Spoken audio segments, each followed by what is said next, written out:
Ano ganahan mo ka ni Duterte? Naka-experience ko sa iyang good governance sa Davao when I was in college.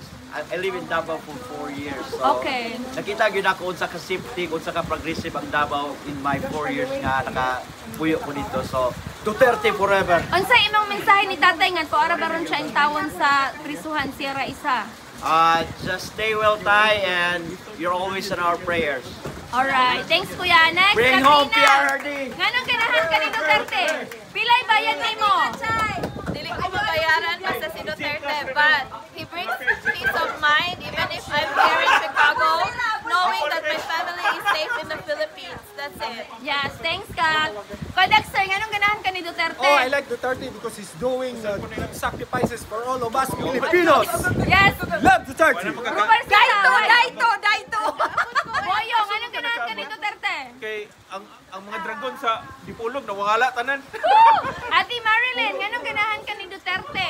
Sa iyang pakuan, ganahan ko sa iya ha kay na less ang krimen o ang drugs o niya na hapsay ang Manila o ang atong kuan ka ng mga kuan bitaw ka ng mga drug addict sa dalan.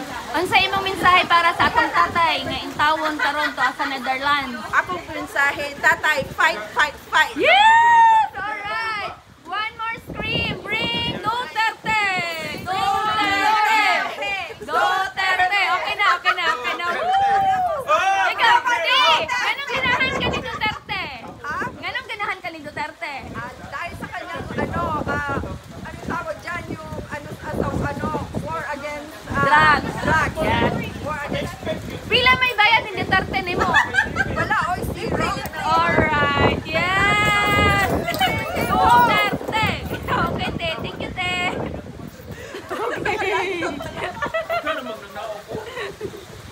Anong ganahan ka ni Duterte? Because he is our beloved president. He's the best president in the Philippines.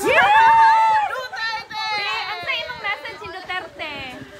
Tatay Digong, take care of yourself. Kung asa magkadagnahan diya sa Otherland. Dahog. Listen kayo. I hope na okay ra ka. We pray for you. Maog yun. So, te, gibayran ba ka ni Duterte, te? Wala oy, kamera diri ni Ani Gidmi. Alright, te. Thank you so much, te. Okay. Ka ni Duterte. Ako? Speechless. Ako sister. My sister! She's in jail right now because of drugs. Interview sa I never blame him. Yeah, and I'm really glad. Na si Duterte. Yeah. Na hinay na reduce gid ang mga drug addicts sa iyang time. Kaya sa ka interview mo karon kisay. Uy, this thing! Sige, salamat kay te. Ate, pilay bayad ni Oh, ikaw na Duterte po, ikaw na po. nimo? Pilay bayad ni Duterte. Pilay bayad ni Duterte. Libre. Nganong ganahan ka ni Duterte? Ay, libre. Kibalo meron ka. Oh, Go. yes. Uy, ayun. Uy, te! Broadcast na live. 224. Live na lang mo. Wala, dili lang tin, video ra. Muni guys, ang mga, wala yung taon nila pasulod, dito ni Duterte na prayer, kagawod, na puno na kaayos ang matanan.